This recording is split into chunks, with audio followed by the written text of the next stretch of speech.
I woke to dew and pale sunlight. By the lake stood Eirik's tall silhouette. Then I saw it. He lifted his hands and removed the skull he never took off. The light traced the shape of his head. And there, atop it, stood two fluffy, snow-white ears. They were slightly bent, as if compressed for too long. He brushed them absently, and they sprang upright, soft fur catching the morning glow. I squeezed my eyes shut and rolled over. A hallucination. I wasn't awake yet. When I opened my eyes again, heart pounding, the skull was back in place. Eirik was washing his gloves and cloak at the water's edge, droplets sliding cleanly off the fabric. Everything looked normal. I rushed to the lake and splashed cold water onto my face. It hadn't been a dream. Those ears. Bear ears? Arctic bear? His strength. His size. His silence.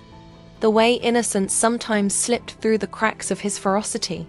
Whatever hid beneath that cloak and skull, it wasn't entirely human. My heart hammered in my chest. Not with fear. Not entirely. I couldn't help glancing at his skull helmet while we ate breakfast. What? The boyish voice came out sharp, tinged with mild irritation at being stared at. I scrambled for an excuse. I was just thinking your skull helmet looks impressive. Very intimidating. There was a brief pause. Then came his second sentence of the day. It's the skull of a magic beast, he said. The first one I ever killed. There was something subtle in his tone, something almost like pride. Encouraged by the fact that he'd answered at all, I tested my luck. I commented on how strange it was that his cloak never seemed to get wet. He hesitated, then added, "That's from a beast too. I hunted it." "I think that's amazing," I said honestly. The skull tilted upward just a fraction. See? Very easy to praise. The road that day was unusually smooth likely, because the large bandit group that haunted the region had already been wiped out by him. The tension between us eased in small, imperceptible ways. I was no longer just cargo waiting to be delivered. I started learning to drive the wagon properly. I tried to help when I could, though most of the time I was more in the way than useful. I focused on making the food taste better with the limited supplies we had.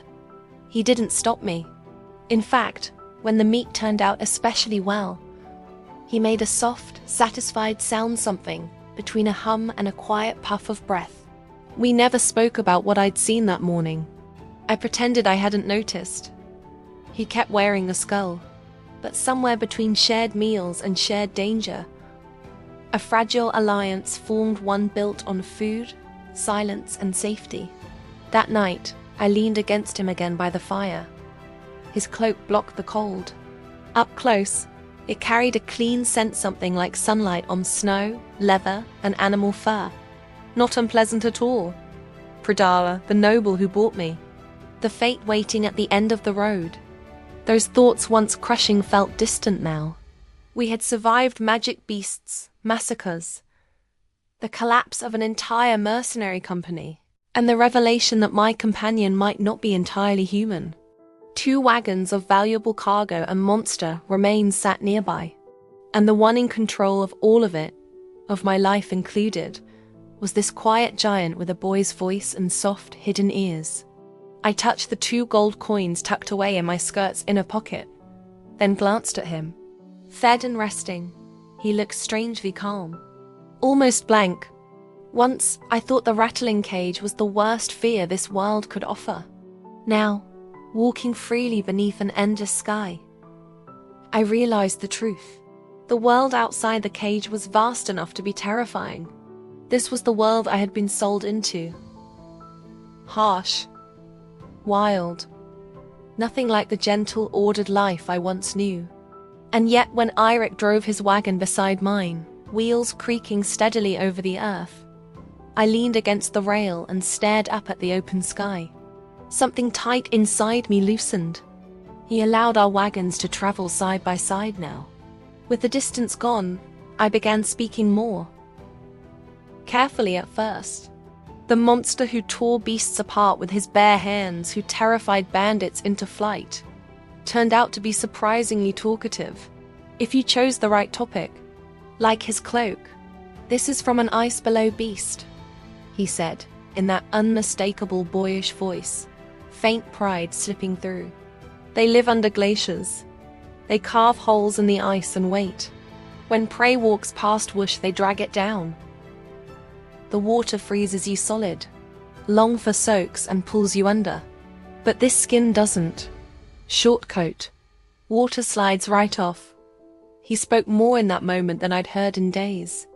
I rested my chin in my hands, listening, piecing together a picture of his past ice fields, monsters, endless snow, and isolation. I frowned slightly. Wouldn't it make more sense to wear the waterproof side on the outside? The skull shifted. "I got used to it," he said simply. "This was how I wore it first." That explained a lot. He had survived alone for a long time. No one had taught him better, only how to endure. Habit became law. The thought softened something in my chest. I must have been looking at him strangely, because he went quiet. His gloved hand flexed once. Later, I learned that was what he did when he felt uneasy. He didn't understand why this fragile, red-haired woman, someone he could overpower, with one hand made his back prickle the way a powerful beast did. When I reached for the water skin, he did the same, taking it from my hands as if it were the most natural thing in the world. We only had one. Sharing water in the wilderness was nothing unusual. But this time, after he drank, the skull turned toward me. He sounded serious, troubled even. "Why is it sweet?" "Sweet?" I echoed. "The water?" I took it back and tasted it. Cool. Clean. Nothing else. "It's not sweet." "It is," he insisted. He took another drink as if confirming a fact. "You drank from it. Then it became sweet." I stared at him. Right. He probably just wanted sugar. The thought, paired with his mountain-sized body and that grim skull helmet, was absurdly, unexpectedly cute. The next moment, the sweetness mystery vanished. He didn't even stand. He grabbed a broken blade from the wagon, flicked his wrist, and the metal became a streak of cold light slicing into the dry grass beside the road. Blood erupted, spraying half a man's height into the air. A scream shattered the silence. The force was overwhelming. I won't describe what followed, only that as blood sprayed toward us, he snapped his cloak upward in the same motion-spinning fabric, catching every drop, sealing the gore away as if calculated in advance. One seamless movement. The remaining bandits froze. Greed drowned instantly in terror. They screamed and fled, some tripping over themselves, scrambling away in humiliating panic. He didn't chase them.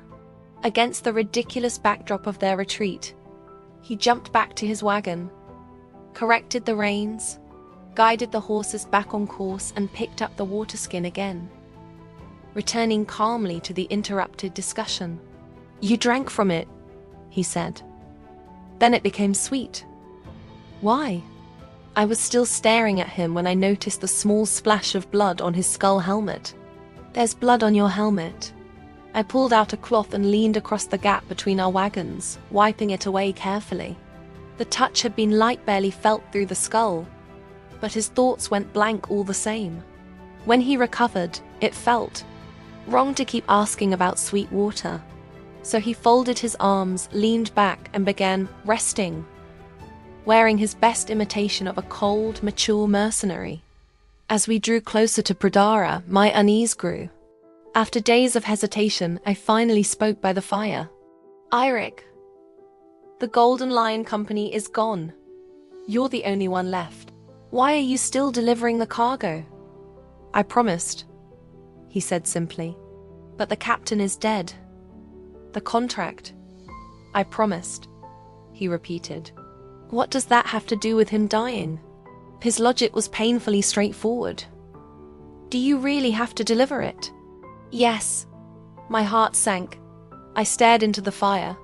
After a while, he asked unexpectedly, "You don't want to go?" I smiled helplessly. I was cargo. What right did I have to want anything? Still, something fragile flickered inside me. I looked up at him. I said I didn't want to go. Then don't. The answer was immediate. He seemed to notice my confusion and added, "Dead cargo still needs delivering. You're alive. If you don't want to go, you can leave." "I can leave now." "Yes." He nodded, puzzled. "You've been free.